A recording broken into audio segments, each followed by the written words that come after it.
So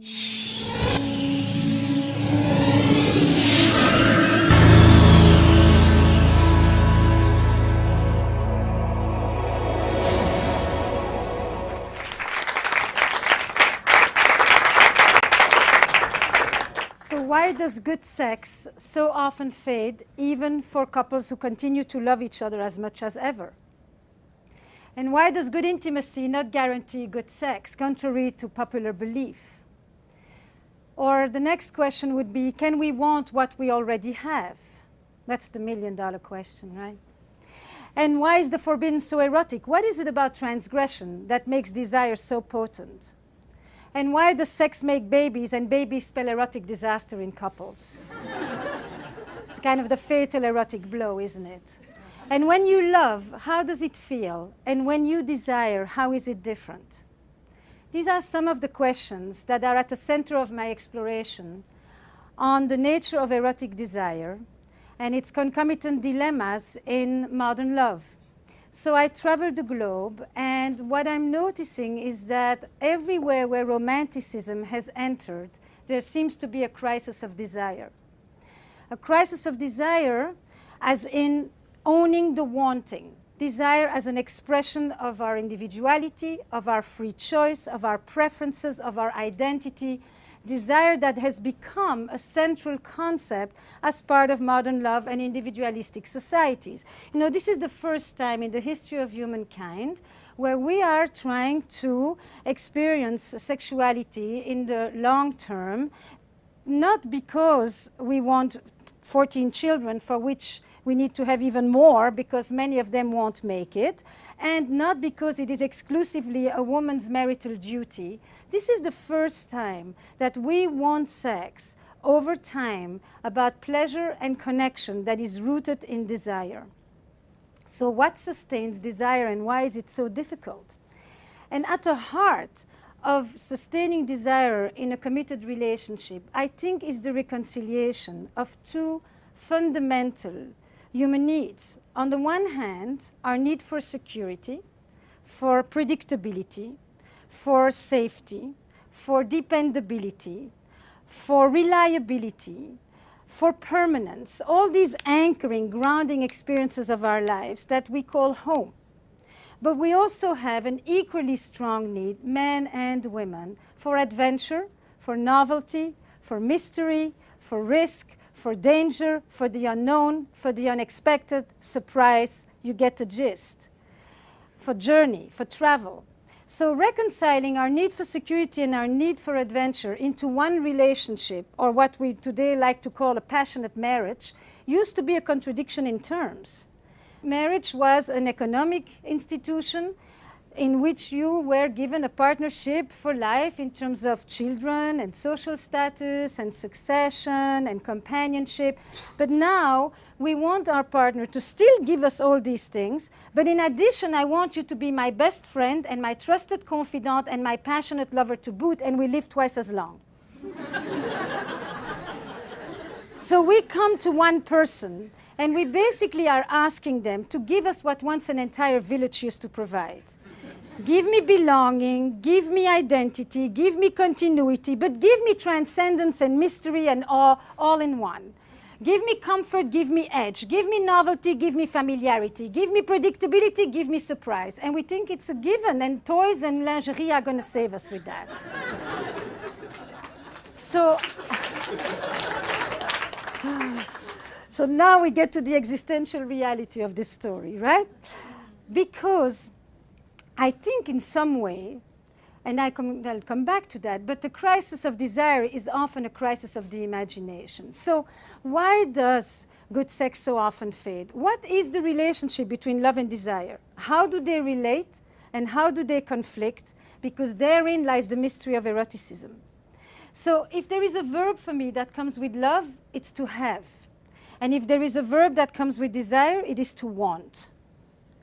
In love, we want to have. We want to know the beloved. We want to minimize the distance. We want to contract that gap. We want to neutralize the tensions. We want closeness. But in desire, we tend to not really want to go back to the places we've already gone. Foregone conclusion does not keep our interest. In desire, we want an other, somebody on the other side that we can go visit, that we can go spend some time with, that we can go see what goes on in their red light district. You know, in desire, we want a bridge to cross. Or in other words, I sometimes say, fire needs air. Desire needs a space. And when it's said like that, it's often quite abstract. But then I took a question with me, and I've gone to more than 20 countries in the last few years with mating in captivity. And I ask people, when do you find yourself most drawn to your partner? Not attracted sexually per se, but most drawn. And across culture, across religion, and across gender, except for one, there are a few answers that just keep coming back. So the first group is, I am most drawn to my partner when she's away, when we are apart, when we reunite. Basically, when I get back in touch with my ability to imagine myself with my partner, when my imagination comes back in the picture, and when I can root it in absence and in longing, which is a major component of desire. But then the second group is even more interesting. I am most drawn to my partner when I see him in the studio, when she's on stage, when he's in his element, when she's doing something she's passionate about, when I see him at a party and other people are really drawn to him, when I see her hold court.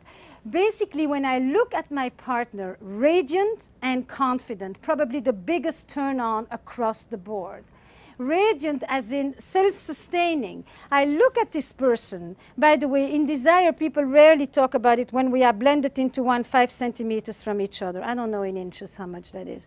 But it's also not when the other person is that far apart that you no longer see them. It's when I'm looking at my partner from a comfortable distance, where this person that is already so familiar, so known, is momentarily once again somewhat mysterious, somewhat elusive. And in this space between me and the other lies the erotic élan, lies that movement toward the other. Because sometimes, as Proust says, mystery is not about traveling to new places, but it's about looking with new eyes. And so when I see my partner on his own or her own doing something in which they are enveloped, I look at this person and I momentarily get a shift in perception, and I stay open to the mysteries that are living right next to me. And then more importantly, in this description about the other, or myself, it's the same. What is most interesting is that there is no neediness in desire. Nobody needs anybody. There is no caretaking in desire. Caretaking is mightily loving. It's a powerful anti-aphrodisiac. I have yet to see somebody who is so turned on by somebody who needs them. Wanting them is one thing. Needing them is a shutdown, and women have known that forever, because anything that will bring up parenthood will usually decrease the erotic charge. For good reasons, right? And then the third group of answers usually would be when I'm surprised, when we laugh together, as somebody said to me in the office today, when he's in his tux. So I said, you know, it's either the tux or the cowboy boots. You know, but basically it's when there is novelty. But novelty isn't about new positions. It isn't a repertoire of techniques. Novelty is, what parts of you do you bring out? What parts of you are just being seen? Because in some way one could say, sex isn't something you do, huh? Sex is a place you go. It's a space you enter, inside yourself and with another or others. So where do you go in sex? What parts of you do you connect to? What do you seek to express there? Is it a place for transcendence and spiritual union? Is it a place for naughtiness? And is it a place to be safely aggressive? Is it a place where you can finally surrender and not have to take responsibility for everything? Is it a place where you can express your infantile wishes? What comes out there? It's a language. It isn't just a behavior. And it's a poetic of that language that I'm interested in, which is why I began to explore this concept of erotic intelligence. You know, animals have sex. It's the pivot, it's biology, it's the natural instinct. We are the only ones who have an erotic life, which means that it's sexuality transformed by the human imagination. We are the only ones who can make love for hours, have a blissful time, multiple orgasms, and touch nobody, just because we can imagine it. We can hint at it, we don't even have to do it. We can experience that powerful thing called anticipation, which is a motor to desire. The ability to imagine it as if it's happening, to experience it as if it's happening, while nothing is happening and everything is happening at the same time. So when I began to think about eroticism, I began to think about the poetics of sex. And if I look at it as an intelligence, then it's something that you cultivate. What are the ingredients? Imagination, playfulness, novelty, curiosity, mystery. But the central agent is really that piece called the imagination. But more importantly, for me to begin to understand who are the couples who have an erotic spark, what sustains desire, I had to go back to the original definition of eroticism, the mystical definition. And I went through it through a bifurcation by looking actually at trauma, which is the other side. And I looked at it looking at the community that I had grown up in, which was a community in Belgium, all Holocaust survivors. And in my community, there were two groups, those who didn't die and those who came back to life. And those who didn't die lived often very tethered to the ground, could not experience pleasure, could not trust, because when you're vigilant, worried, anxious, and insecure, you can't lift your head to go and take off in space and be playful and safe and imaginative. Those who came back to life were those who understood the erotic as an antidote to death. They knew how to keep themselves alive. And when I began to listen to the sexlessness of the couples that I work with, I sometimes would hear people say, I want more sex. But generally, people want better sex. And better is to reconnect with that quality of aliveness, of vibrancy, of renewal, of vitality, of eros, of energy that sex used to afford them or that they've hoped it would afford them. And so I began to ask a different question. I shut myself off when? Began to be the question. I turn off my desires when, which is not the same question as what turns me off is, and you turn me off when. And people began to say, I turn myself off when I feel dead inside, when I don't like my body, when I feel old, when I haven't had time for myself, when I haven't had a chance to even check in with you, when I don't perform when at work, when I feel low self-esteem, when I don't have a sense of self-worth, when I don't feel like I have the right to want, to take, to receive pleasure. And then I began to ask the reverse question. I turn myself on when? Because most of the time people like to ask the question, you turn me on, what turns me on? And I'm out of the question. You know? Now, if you are dead inside, the other person can do a lot of things for Valentine. It won't make a dent. There is nobody at the reception desk. You know? So I turn myself on when? I turn my desires. I wake up when? You know? Now, in this paradox between love and desire, what seems to be so puzzling is that the very ingredients that nurture love, mutuality, reciprocity, protection, worry, responsibility for the other, are sometimes the very ingredients that stifle desire. Because desire comes with a host of feelings that are not always so favorites of love. Jealousy, possessiveness, aggression, power, dominance, naughtiness, mischief. Basically, most of us, you know, will get turned on at night by the very same things that we will demonstrate against during the day. You know, the erotic mind is not very politically correct. If everybody was fantasizing on a bed of roses, we wouldn't be having such interesting talks about this.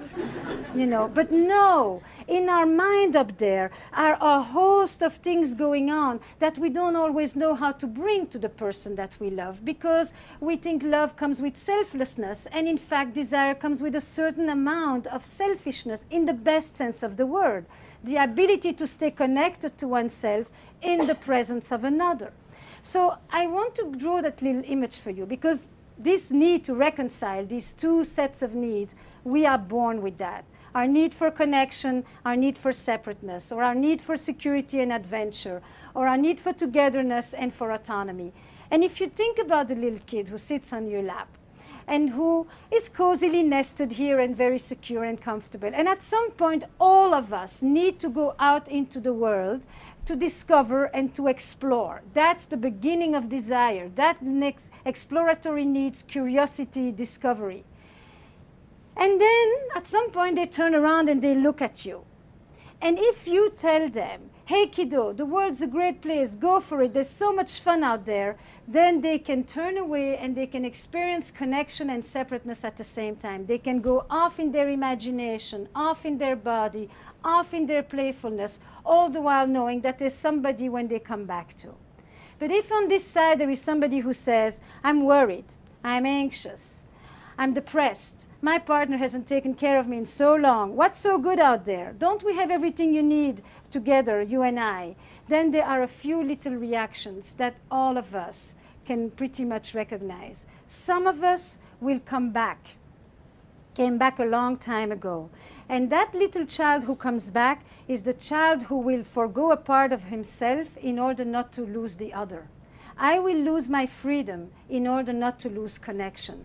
And I will learn to love in a certain way that will become burdened with extra worry and extra responsibility and extra protection.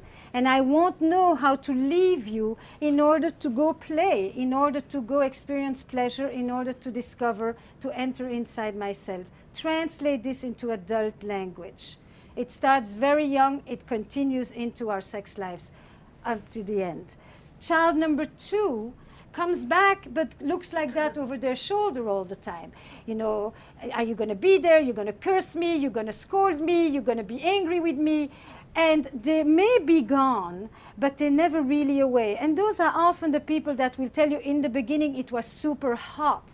Because in the beginning, the growing intimacy wasn't yet so strong that it actually led to the decrease of desire. The more connected I became, the more responsible I felt, the less I was able to let go in your presence. The third child doesn't really come back. So what happens if you want to sustain desire, it's that real dialectic piece. On the one hand, you want the security in order to be able to go. On the other hand, if you can't go, you can't have pleasure, you can't culminate, you don't have an orgasm, you don't get excited because you spend your time in the body and the head of the other and not in your own.